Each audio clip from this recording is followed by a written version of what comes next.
Hello, everybody, and welcome to Clash of the Correspondents, the show each and every week from PlanetFPL, where James and I bring on two of our correspondents. How are you, James? I am fucking dying, mate. James has got a real proper man flu. I have got a serious man flu. So if I sound like I'm pissed and I'm slurring my words, I am, but I'm not pissed. It's the codeine morphine mix that you've been taking to try and fight it off. Jesus, yeah. Anyway, let's do this. Cool. Do you want to introduce our guest, James? Yes, I do. This is a big one. We are being joined today by at FPL Pringle, Jonny, our Manchester City correspondent. How are you, Jonny? Yeah, good, thanks, guys. Good man. And we're joined by at Rotation FPL, Ted, our Chelsea correspondent. How are you, Ted? Good stuff. We're quite a way out from the Manchester City-Chelsea game because of this stupid international break, 10 days out. But as James alluded to in some of the shows earlier this week when we'd planned this, who'd have thought that Chelsea would be above City in the league this time when we were recording this? I mean, Ted, you must be really happy and surprised at how well the season has gone so far. If you'd told me it would be like this after 12 game weeks, I would have bitten your hand off, I think. It's ridiculously happy with that. I mean, it was always going to be a... I think everything that you see with the way that Chelsea have performed, I mean, James and I say it on the show quite regularly, it's annoying. Like, as Tottenham West Ham fans, we don't really like you, but I just love it when managers bring through youth, and everything seems to have a blueprint to it and what he's trying to achieve there. And now that Reece James has got into the side as well, it seems to be sustainable foundations rather than buying in 4 or 5 Galacticos. And I think it's not just like a flash in the pan 12 game weeks, potentially long-term success on the cards here for Chelsea. Yeah, I'm absolutely in love with the squad at the moment. It's beautiful to see. I'm so happy with it. It finally sort of feels like a proper team again, which we haven't had for a couple of years now. So it is such a nice thing to have. So all the players on the pitch seem just to be happy wearing the shirt. Manager seems to be doing great. Everyone loves him. The fans are happy. I mean, I just can't complain about it. It's interesting that, really, because obviously since Abramovich came into the club, there's been so much emphasis put on in terms of winning trophies. Yep. And I think Chelsea fans would be quite happy if they finish 3rd or 4th this season. It's really interesting how the dynamic of that football club's changed. Yeah, we obviously can't compete with the sort of the squad that City have, or you could argue the first 11 that Liverpool have. It's just so nice to have players that have been at the club since they were 6 or whatever, and have been growing up through Chelsea. Just to see them playing now, it is beautiful to see. And in the summer, people may have thought, well, you've got the transfer ban, so you're going to have to promote your youth. They're in the team on merit. It's not like they're in the squad or in the team because you've got no one else and you couldn't buy anyone else. I think they actually genuinely are good enough to be in the first team of a top 4 side. Fully, yeah, 100%. There was a lot of sort of interviews done over the summer. I think ESPN had a good one where it was just people talking about how Chelsea had no chances anymore. They're in such a big trouble because we'd lost Sarri and Hazard's gone and it was all over. And they're talking about how we had all these sort of championship players that will never... They're not at the level of Hazard, so that we're done for. I mean, really, of course, Hazard's a world-class player, and these players they're not going to be Hazard's level, obviously. Yeah. I think they underestimate the amount of talent that's coming through quickly. I didn't expect Mount or Tomori to hit the level that they have so quickly, but we always had huge amounts of talent there. I mean, it was always going to be it was never going to be a disaster. I mean, it's gambling, isn't it? If you've got 300 children there, it's 5 of them are likely to make it. Chelsea play the numbers game, don't they? Just get the most amount of youth squad players and farm them all out on loan. But it is nice to kind of see it all coming together a little bit. City, Jonny, so you think you're a big man, eh? Interesting to have you on just days after this whole Sterling Gomez handbags. I think you just got to put it down to handbags, surely. Yeah, to be honest, it's nice to see that Sterling has that sort of fire in his belly. I've seen a few people sort of accuse him of, or say that he shouldn't be taking that into the international break, but it's nice to know that the players care so much that we do take it with them. Yeah, I'm with you on that, and it's probably not a popular opinion, but if I was a City fan, I'd be like, good, I'm glad, because it's going to take a hell of an effort from the squad to catch up with Liverpool, and you're not going to do it just on talent. It's got to be work rate and desire as well as the talent. So, yeah, whilst it's not cool to be squaring up and headlocking people, I actually do like to see that he's got the fight to want to take it to Liverpool. But they've all made up. They've kissed and made up now, haven't they, James? I don't know, mate. Jonny, this feels, for whatever reason, I think because of defensive issues, although there's so long to go in the season, this feels a little bit different to the distance you were behind Liverpool last year. Can you still catch them? We can. I would say we could if we had everyone fit, but we don't.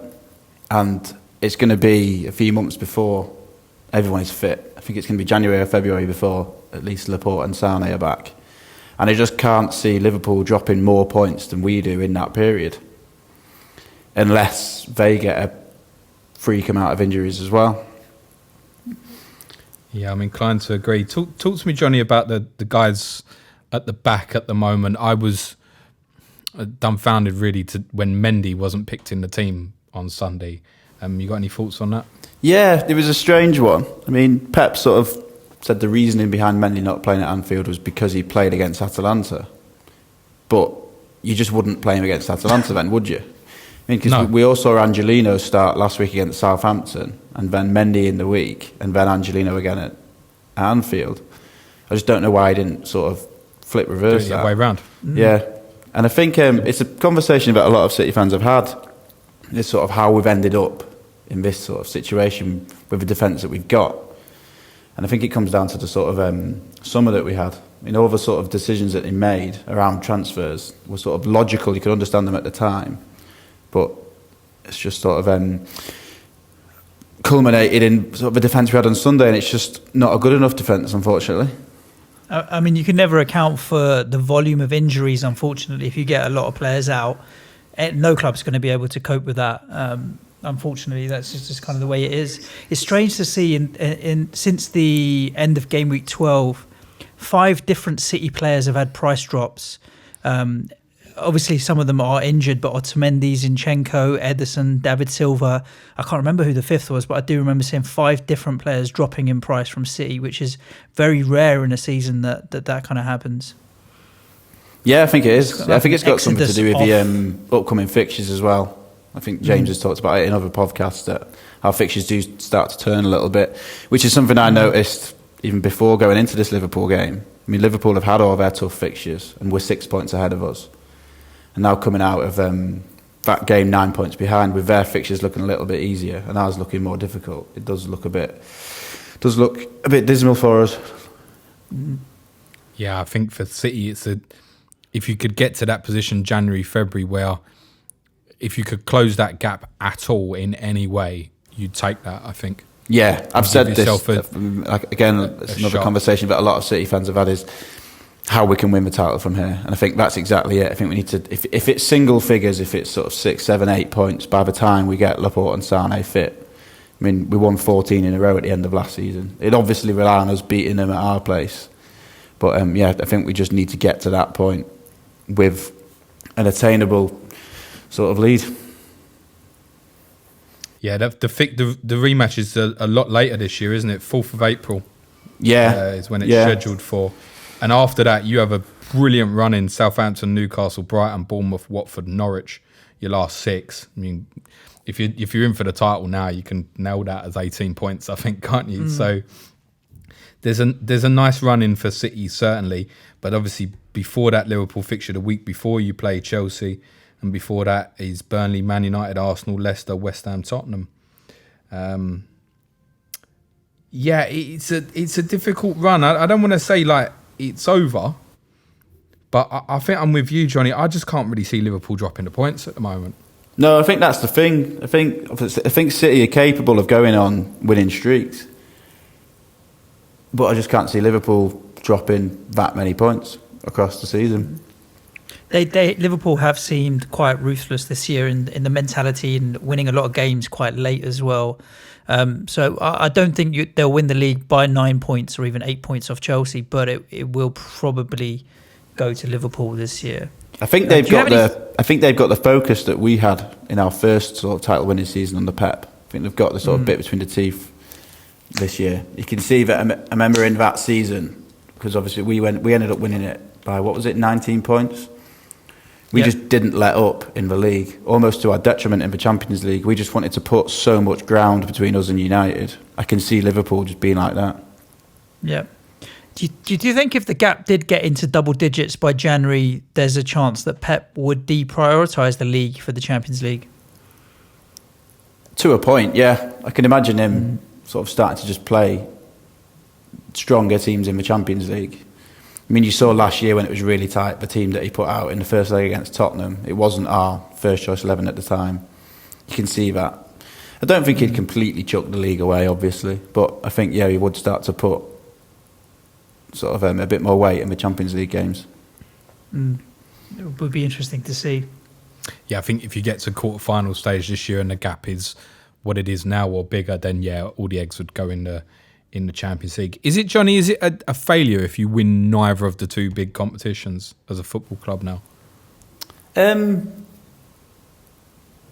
don't know, because I suppose you got to look at it from the perspective of what we've won in the last two seasons and the sort of the quality of the opposition that we're up against. I think you'd have to ask Liverpool fans that question last year. Let's say if they'd both Champions League final and got 98 points and not won the league, or got 97 points and not won the league, sorry. It wouldn't have been a failure because both achievements are huge, but you just don't have any silverware at the end of it. You own two City players at the moment, Jonny, De Bruyne and David Silva. Where do you feel about City FPL assets at the moment? Well, I'm looking probably to get rid of David Silva because I feel like doubling up on the midfield at the moment probably isn't the best idea with the fixtures that we've got. And I do think that David Silva is still prone for rotation. I only brought him in for them two home games against, who was it? Southampton Villa. Yeah, exactly. It was only, I remember flicking through your team, it was only a couple of weeks ago you had three in the midfield in Sterling, De Bruyne and David Silva. But you didn't do badly off that trio. Yeah, like I say, it was only, I already had Sterling, De Bruyne, and I wanted to put someone in, I can't remember who it was for that I had. But I was looking around the mid-price midfielders and I just thought, what, for the next two fixtures, I'm going to put David Silva in. But for the upcoming run, like I say, I'd say probably no to any of the defenders. I've just sold Sterling for Mane, like James has, for the same sort of reason. I can't see myself captaining him in that run, although I do obviously see him scoring. But I think it's just maybe at the moment, I think it's only De Bruyne that's probably going to stay for me, just because of the value. Is he an obvious hold, Jonny? Because there are a few people who are wobbling a little bit, I think, particularly from only the one assist in the Villa and Southampton fixtures.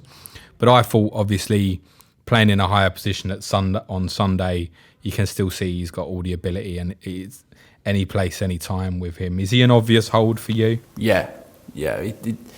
It's never come into my mind to sell him, just purely because of the value, and he can just get goals and assists in any game. I mean, maybe it's dropped off in the last few games, but you just got to look back to the start of the season. I don't think his performances have particularly dropped off. I remember thinking back to the Palace game when Jesus should have squared that to him, and he hit the post. He could have had 2 goals in that game. Yeah, and even in the home game when he put Jesus through the other day, Jesus should have finished it on a one-on-one with the keeper, you'd like to think, and suddenly he's picking up more returns there. Even at Anfield on Sunday, I mean, he slipped Angelino in, didn't he? And he hit the post in the first half. He put Sterling in the second half when Sterling should have shot instead of passing to Jesus. He's still creating the chances. What about Chelsea, Ted? Chelsea assets are such a hot topic because of the price of them. I don't think it's worth even talking about Tammy Abraham because now 50% of the game, give or take, owns him. So anybody who's actively managing their team owns him, apart from me. but we're talking a matter of weeks now before I do get him in. It's the midfield where there's been a bit more rotation and a few more options. Who do you own and who's got your eye? So I currently have just Mount other than Abraham, because it's all a bit tricky at the moment. There's a lot of good options there. I mean, Pulisic is looking fantastic. Watching him play, he is just such a talent, and his underlying stats are really good as well. I'm a little bit worried about Mount. I might end up switching Mount over to Pulisic later. It's something that's been talked about quite a bit, and Mount's stats are starting to seriously drop off now. But it's more just sort of a bit of a worry that we have a lot of players that are performing very highly at the moment, and there's only 10 outfield spots, so someone's got to drop out eventually. Mount is by far Lampard's sort of golden child, isn't he? But is he locked in for that team? Because he always plays, right? Yeah. Yeah, he does, but there's certain times when you might prefer something else, if you know what I mean. For example, this City game, I'd expect us to line up in a 4-3-3, and if Lampard decides he wants to control midfield more, then Kovacic over Mount seems a somewhat sensible decision. So you think that would be like Kante, Jorginho, Kovacic, and then you're saying Pulisic and Willian? Yeah, so I'm fairly sure Willian will play just because of his defensive contributions in that game. Likewise, Kante. I can't see any reason Kante wouldn't play. Jorginho controlling the midfield, so he's got to play, and Abraham's on great form, so he'll play. So that leaves about 2 positions. You'd think Pulisic will probably play. I'd put him at about 80% to play, just because of his form right now is incredible. Yeah, I mean, 5 goals in the last 3. How could you drop him? That would be exactly. Yeah, and he's crazy. the one that's creating all these chances as well. He's been fantastic. So that leaves Kovacic, who's been on brilliant form, and Mount, who's been on less good form, but still unlucky not to pick up FPL returns. Yeah, I mean, we're talking the width of a crossbar on a couple of occasions or a post. That's the difference between him returning, and we wouldn't even be having this conversation. I'm in a position where I bought Mount quite late at 6.6, and he's now 6.8. So I'm not going to lose a lot of value, where a lot of people that bought him at 6.1, 6.2 are holding. I may make that switch to Pulisic earlier than maybe some other people will, because I don't have the value tied up in him, but it's the sustainability, isn't it? It's getting cold now. It's getting wet. Are the players going to be able to sustain through winter? And they are young, so it is tough. Yeah, he's a really good player, but if you look at the way he's shooting, a lot of his shots come from outside the box in comparison. So I think if you look at the last 4, Pulisic's had something like 15 shots and 13 have been inside the box. Mount's had a similar number, but I think 3 were inside the box. And that takes quite a toll on FPL, It's inside the box is what you look for, really. So I'm a little bit worried, regardless. For his value, there's no doubting that he's great value there. I mean, his price, he's brilliant. But when you have Ruben Loftus-Cheek starting to come back now, you've got players like Kovacic on good form. If Hudson-Odoi finds form, suddenly you're starting to think, well, if he's not nailed, then it's not worth it. Exactly. Interesting. There's potentially a big spoiler in there, isn't there? Yeah, I can see the thought in your head there, Ted. It is not set in stone, is it? It's like probably, but not. Like if we talk about Kevin De Bruyne, for example, Johnny's on it straight away, no questions asked. With Mount, it's not quite there, is it? No, Jonny, you own, on top of those 2, Abraham and Mount, you've got Tomori as well. Do you pick all 3 of them against City? For FPL, no. I think currently I've got Tomori and Mount on the bench, because obviously I'd back City to score, and I agree with Ted. I can see Chelsea lining up in a 4-3-3. I think it'll be interesting to see. I was more thinking Mount might play left wing. I don't know, but it looks like Pulisic will play there. Yeah. Who do you drop out though? I think it might be Pulisic, mate. I don't know. If you take Pulisic out, then you start to worry about the rest of the team. I think the fans would prefer to see Kovacic and Pulisic. Me personally, I can see Mount playing just because he's better at a press over Kovacic, that is. Am I right? I can't see us.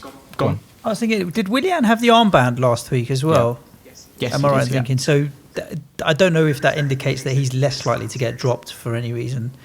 If Azpilicueta's not going to play again, is Willian the official vice captain? I thought Jorginho may have picked up the armband or something. Do you think Jorginho was suspended for that game? Oh yeah, so maybe it's not so relevant. Do you think you might go Reece James again against Sterling rather than Azpilicueta? He was fantastic against Zaha.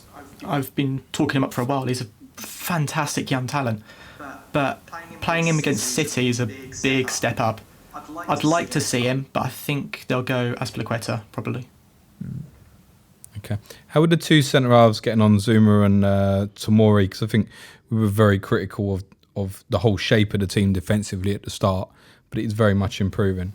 Yeah, it's getting a bit more solid now, looking a lot more established. I think them just having time to play together has been a big boost. They're starting to learn. A lot of times we're getting caught out from runs in behind. Now there seems to get a bit of communication going. They look a lot better. Zuma's been very solid throughout. Tomori rarely puts a foot wrong. He had a couple of dodgy games, but other than that, he's been exceptional. So it'll be interesting to see. We've got Christensen, who's been on the bench last 2 games now. I don't think he'll push Zuma out.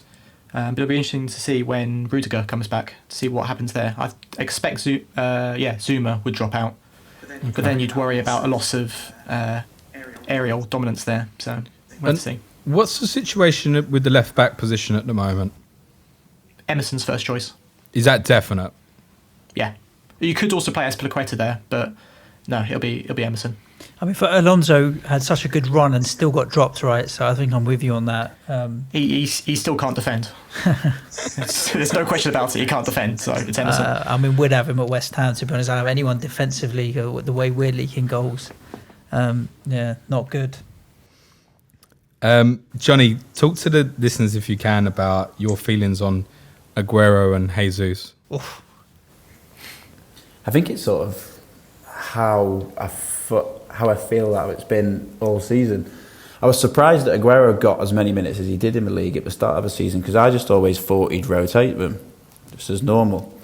But it does seem that Jesus seems to be the preference in the Premier League recently. The way I'd put it is, if you need a little bit more work rate and you need a bit more sort of link-up play, if Pep anticipates it's going to be a bit more of a difficult game, when he picks Jesus. If we're playing against a low block where he just needs goals, he picks Aguero. But even then, you just can't predict it, because I just had no idea who was going to start at Anfield on Sunday. Doesn't everybody play against you with a low block? Yeah, but to a point. I suppose Liverpool didn't, Atalanta didn't. I don't know, I was speaking to a lad that I know who's a coach at City, or a sort of video analyst at City, and he was saying how Pep has in his mind weeks in advance. He knows which one of the two he's going to play. It's not like he decides a couple of days before the game. Yeah, he actually does. He actually does plan weeks in advance. Aguero this game, Jesus that game. Does he know about Twitter, Pep? Because we can set him up an account if he wants, and he can share his thoughts. He's such a shame that Aguero is just not an FPL asset at the moment. It's why I haven't had him this season. I'd love to have him, but when you do have him, when you captain him and he gets returns, it's obviously great. But just when you've got that much money sat on the bench, sometimes with the captain's armband, it's just the most frustrating thing.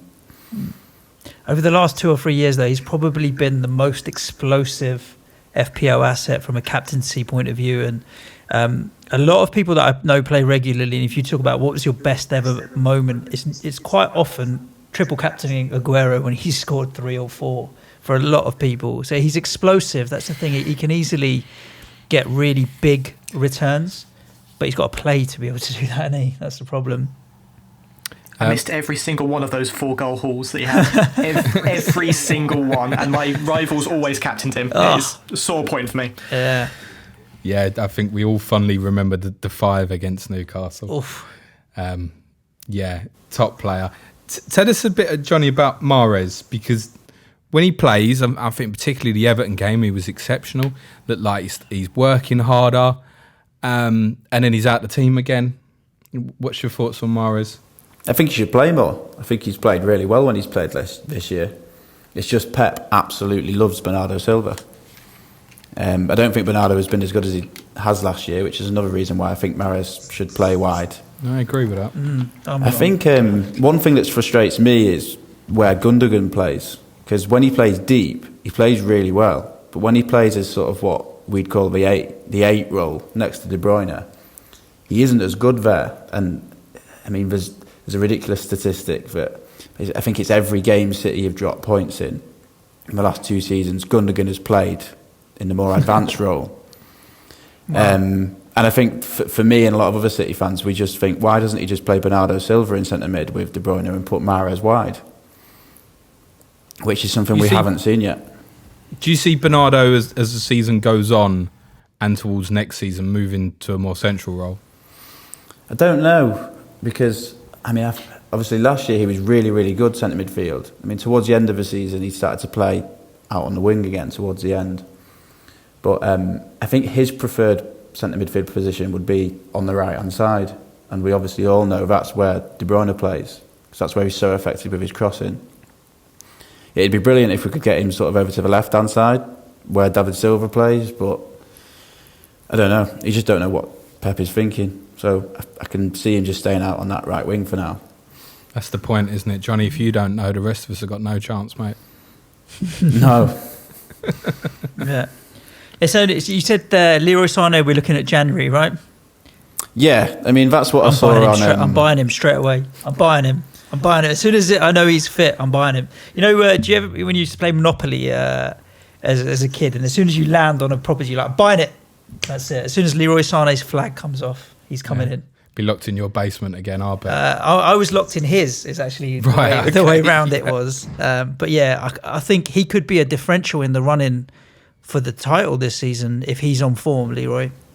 Yeah, that's if he's still here. I mean, there are still rumours floating about that Bayern are going to come back in for him in January and City might cut a deal. I mean, I hope not. I just really want him to stay. I mean, we spoke about this when you were last on, Johnny, so I don't really want to cover over old ground, but I think he's a phenomenal talent. I really do. Yeah, it's just whether he wants to stay, because if he doesn't, obviously if he doesn't in the summer, and it's going to be going into the last year of his contract, and you've got to obviously consider what to do. Offers. I was watching videos of him earlier this week and was just thinking about how much we miss him. I mean, I forgot quite how much he played at the start of last season and how many goals and assists he got. It was only sort of towards the end of last season in the run-in when Pep sort of was locked into that Sterling and Bernardo too. But it makes you forget how much of an effect Sané has. I think we miss him and Laporte so much. Yeah, I think he played, from memory, he played about 1,800 minutes last year, give or take, and still racked up 150-odd FPL points. Is it last season or the year before? It was 1,800 minutes. If he'd played a full season, he would have racked up 300 FPL points, Leroy Sané. Yeah, and that's what we want to see. It's maybe... He won't play the games, will he? That's the thing, isn't it? It's maybe... I know we talked about it earlier this season when I came on, sort of before the West Ham game. It's maybe one of the reasons why Sterling's output has dropped off ever so slightly. It's just because he's having to play on the left. Again, the amount of goals that just Sané squared to Sterling. There was a lot last year. It just hasn't been that this season. I remember when you guys came to our place and beat us 4-0 or whatever. It was the first goal. One was Sané across to Sterling, and the other was Sterling across to Sané, and that was that. It was just too easy. But the way they get those crossfield passes in for someone coming in on the back stick and just sticking it in was so regular. Yeah, I mean, I do miss Sterling on the right and Sané on the left. It is scary when we get them two going. Unstoppable, really. And the thing is, they stick to the sidelines, so they just make the pitch so wide because as a defender you get pulled out all the way to the touchline. It just makes the pitch really big, and then they're so quick. They're inside you in seconds. I think I'd love to see Traoré and Sané have a race, actually. That'd be a pretty rapid... Traoré all day long, mate. You think so? Yeah. Ted, can you win the league?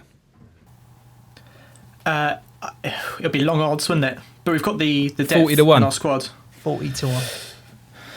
That could possibly be kind. Yeah, we're a top team. We're a top 4 team for sure. But I can't see us overtaking Liverpool. unless they had some serious injuries. And keeping City behind us would always be a tough task. So maybe in future seasons. Do you think top four's wrapped? It's never wrapped, but I'd certainly expect us to. I've had that expectation all since the summer. I'm afraid, mate, neither my team or the red lot down the road or United are going to get anywhere near you, mate. No, Leicester are looking the other team in the top four at the moment. But I don't know. I can still see the likes of all three of them, really. Spurs, Arsenal, United, all being able to improve in the second half of the season. What, to get Europa League place? Well, for some of you, that might be a goal, but... it definitely ain't a goal for me, mate. I could do with a year without it, I think. Yeah. Jonny, are you after another T-shirt again, are you? Because you're sitting top of the FPL Correspondents League very nicely at the moment, isn't he? Yeah, I noticed that this game week I went top. I had a pretty good game week. A couple in a row, to be honest with you. You've been doing well, back to where you belong. I've had 3 really good game weeks in a row because it won me the FPL Wolfpack Cup. Yeah. And then this game week was really good. I think I got the highest game week rank of the season. I think it was something like 32,000 game week rank. Okay. So in 3 weeks I've gone from 342k to 25k. Yeah. Yeah, nice consistency. Jonny, can you give someone else a chance up to 25k overall? You're right, 32,000 game week rank, 84 points. Yeah, like I say, it was a good game week. Just everything seemed to fall for me. I made the decision late to play Soyuncu over over Lundstrom. That worked out well. Didn't you put a poll out and just ignore the results? Yeah, I've done that twice this season, and I don't really know why I do it because I've sort of made my mind up before. It's just to make sure I haven't done anything just totally daft. But then, yeah. Yeah, I noticed you did a poll, yeah. You were like, yeah, good job I fucking ignored everyone. Yeah, nice shout. Ted, you are currently 881k at the moment. I can hear the deep breath sighing there. Thank you. It's not that bad. Yeah. It's not that bad. You're probably only 15, FF 20 Scout points. _Ted. Yeah. You'll get booted out with that sort of rank, wouldn't you, mate? Yeah, it's not going well. I'm still waiting for a good game week. I've beaten my worst ever game week rank twice now this season. And I'm just waiting to... The fact that I was happy to get out of the top 1 million, into the top 1 million is just sad. This season's been mad though, mate. Yeah, I wouldn't read anything into it. I mean, anything inside the top million now, I think is okay. You'll be 20, 30 points away from being top 250k. So yeah, I wouldn't read too much into it.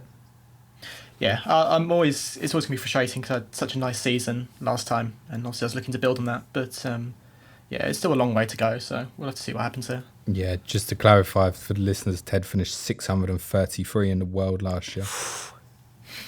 Yeah, and there's no K on the end of that. Yeah, it's not 633 K. 633. There we go. Always been a very consistent player. We can see we spoke about this before the 2 years when you weren't playing, because otherwise you've basically been in other than one other season, been in the top 100k basically nearly every year. Wow. Yeah, well, 2010, 2011, I think it was when I dropped to 179k. But I was 10 years old, so I'll let myself off on that one. So your lowest ever rank is higher than my highest ever rank. That is mental. No, he had a couple of years where he was studying, I think. Oh. He was out on the piss. Yeah. You can tell. Missed a few game week deadlines in those seasons, for sure. What would you target now, Ted? Because obviously it's going to be really difficult to beat that rank. Top 10k is always the goal, but it's looking harder and harder this season. So I'll probably be aiming first of all for top 50k, and then I'll see if that looks reasonable. I'll push on from there. If I'm not top 10k, I'll be disappointed with the season, but it's looking unlikely. Nice. What about you, Jonny? Where are you thinking? 25k at the moment. You've got to really want to push on top 10, top 5 now. Yeah, like Ted says, it's always top 10k. I mean, I managed to make it into that league that's on Twitter at the moment, the can't break the top 10k league, for someone who's never finished inside the top 10k. I mean, so I'll ask Ted that question. Ted, you finished inside the top 100k a lot, like I have. What happened? What did you do differently last season to get that high? A lot of luck. But yeah, it was spending a lot of time, instead of going with what a lot of people were saying to do, just sort of trusting my own football knowledge, I think helped quite a fair bit there. And just sticking to the transfers, instead of doing transfers that I really wanted to do, like those sort of flashy ones, just sticking to make the changes that I had to make to my team, keeping my hit count down, and that seemed to work very well. And it's gone completely opposite way this year. I've already made 5 hits and it's going terribly. Wow.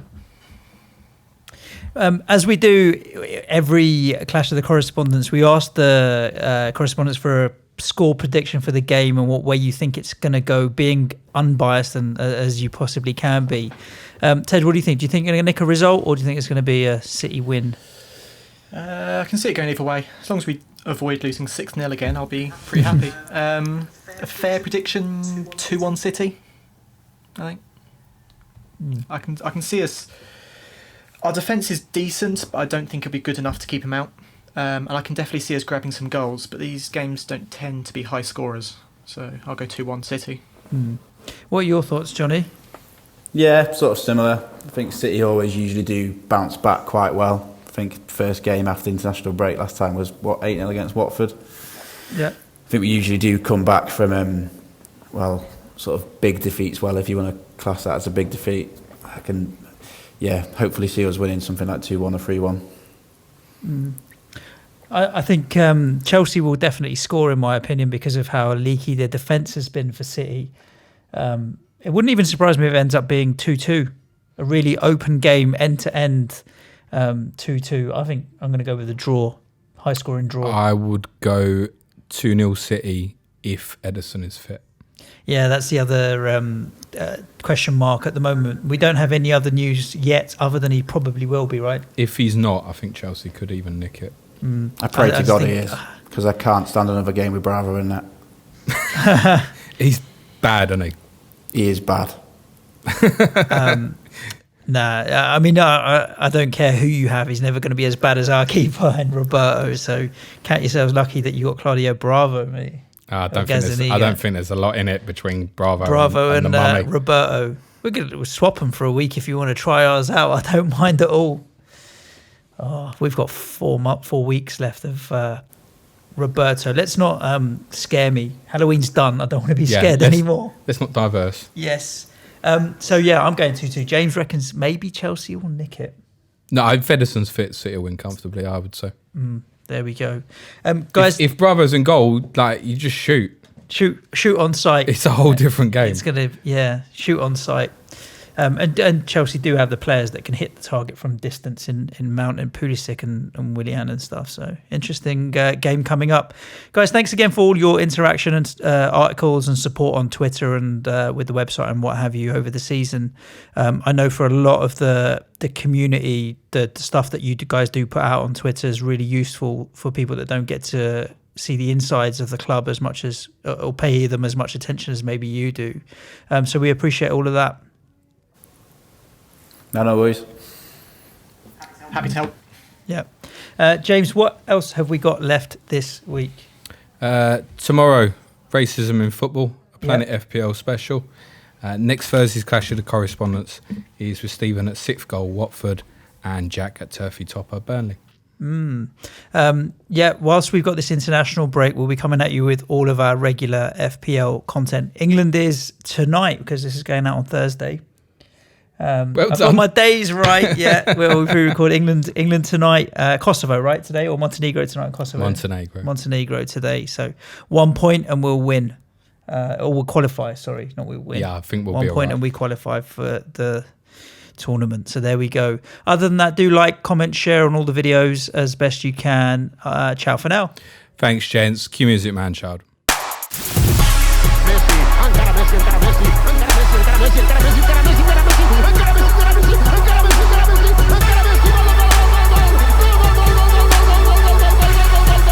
The Fantasy Football Show.